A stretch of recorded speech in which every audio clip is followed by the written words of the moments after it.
Tyra Banks is one of those celebrities that have become a walking meme. Between the unique moments from her talk show, where she conducted messy but incredibly entertaining interviews, screamed over Vaseline, this comment took me out, and America's Next Top Model, where she taught undiscovered supermodels how to smize with their tie over.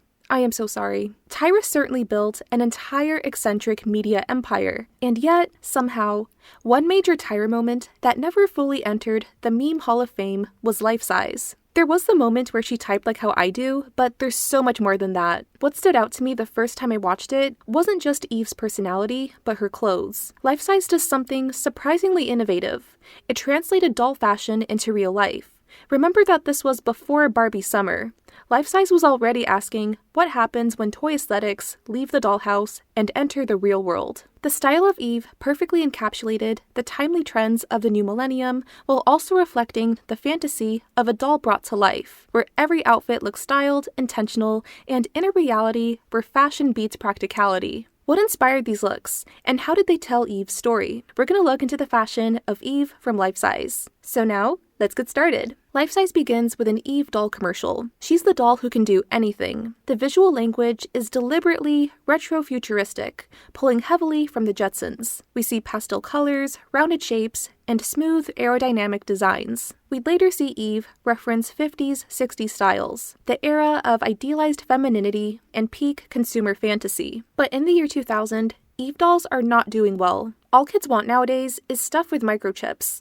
That's way better to deal with than social media. We're introduced to the lead, Casey. She likes football and hates dolls. And in her downtime, she looks for resurrection spells for her mom. Jesus.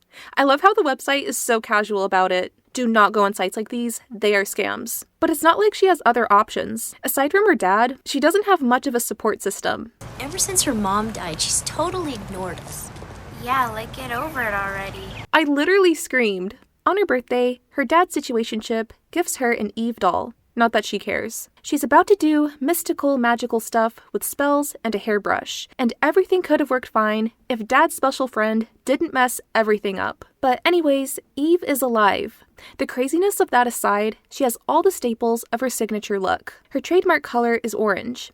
She mentions having an orange car, and the shade she wears is a candy-colored version of it. Given that this is a color not commonly seen every day, she looks like she stepped right out of the doll world. Orange is associated with quirkiness and extroversion, exactly how Eve is perceived in real life. Maya Manny intentionally avoided leaning too heavily into pink for Eve. She wanted to switch up her styles. She wears a crop top and a fluffy cardigan, which screams the year 2000, not only for dolls, but culturally. I'd argue this was influenced by Todd Oldham, but in the late 90s, with the rise of the Spice Girls and pop princesses like Britney Spears and Christina Aguilera, youthful, girly aesthetics were coming into style. Rebelling against the minimalist mid-90s, bright colors and soft materials represented the optimism of the new millennium, with a style that was confident, sassy, and quietly tied to a commercialized version of girl power. But Eve isn't just playful, she's polished. She frequently wears sparkling, diamond-shaped earrings,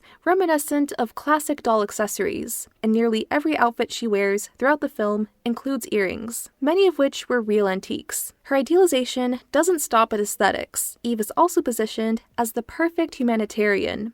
With environmentalism gaining mainstream attention in the 90s, she's vocal about recycling, animal rights, and caring for the planet. So while she may be a doll, she's not totally plastic. So Eve got a sugar daddy after being in town for like 5 minutes. She works faster than most networking events. But OMG, there's a shopping montage, and yes, I am going to break down every look. Hot pink evening gown with a tiara and necklace. Hands down the most Barbie-coded Eve fantasy look in the entire movie. Blue top, black mermaid skirt with butterflies all over. The mermaid silhouette nods to the 1950s, while butterflies were everywhere in the early 2000s. This is glam without restraint. 70s-inspired, casual situation.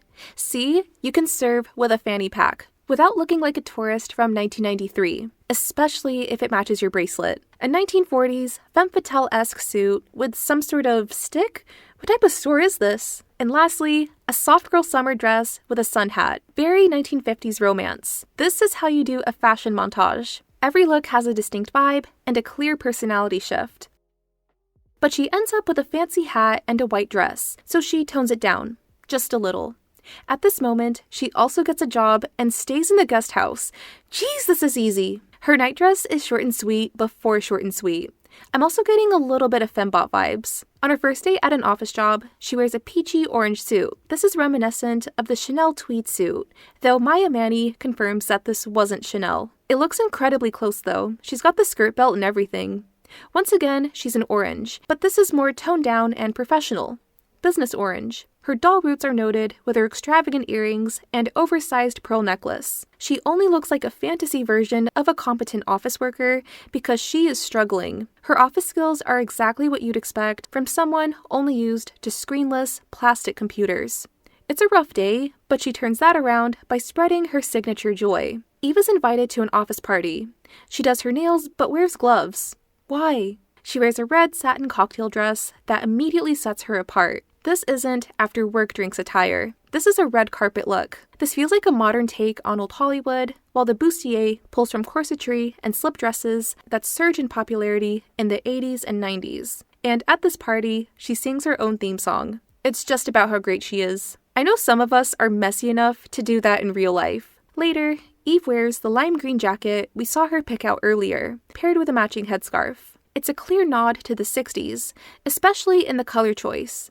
That era was obsessed with idealized images, everything polished, aspirational, and not necessarily authentic. This is the moment where Eve starts to question herself. She's learning about emotions. She doesn't have lived experiences, the formative stuff that makes us who we are. Very philosophical for a doll. The green also works because this color is associated with clean slates and fresh starts. This scene marked her emotional turning point. Under her jacket, she has a yellow dress. Smart choice. Green and yellow look amazing together, and this style of dress has come back in fashion. Eve is feeling insecure that her sales are declining, and Casey gives her some advice. Lose the sparkle and shine stuff, and stop trying to be so perfect all the time. But what if we like the sparkle and shine? But something needs to be done. She has 2 weeks before she faces every doll's worst nightmare, being discontinued. Technically, these matters are tracked over a season.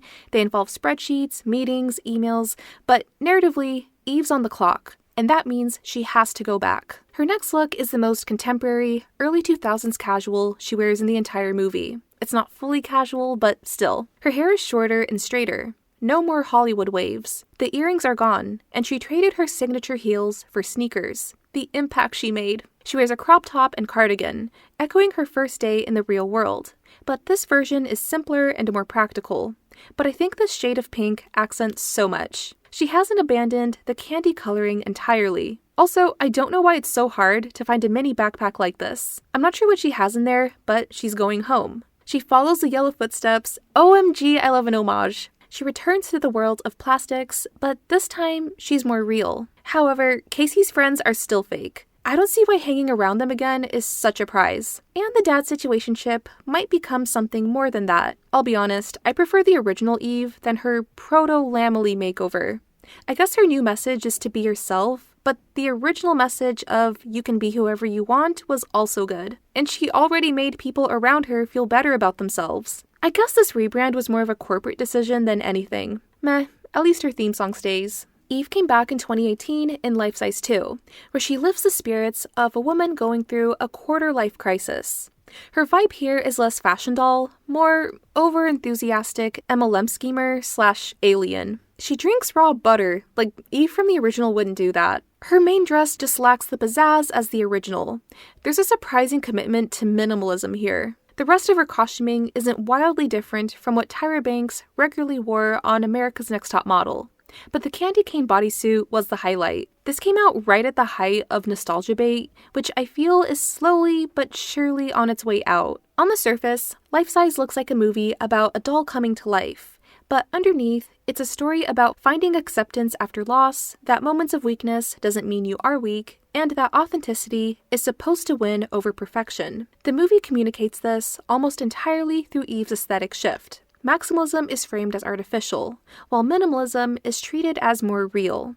I'd say it's a metaphor of leaving behind the colorful, cartoony safety of childhood and stepping into a more grounded, complex, but still charming adulthood. But this type of messaging shows up constantly in pop culture, the idea that simplifying yourself means becoming your truest self. What do you think about this type of visual shorthand? Do you think Life Size is an example of it? That's all I have for looking into the fashion of Eve from Life Size. Which look is your favorite? Thank you all for watching, and hope to see you all in the next one.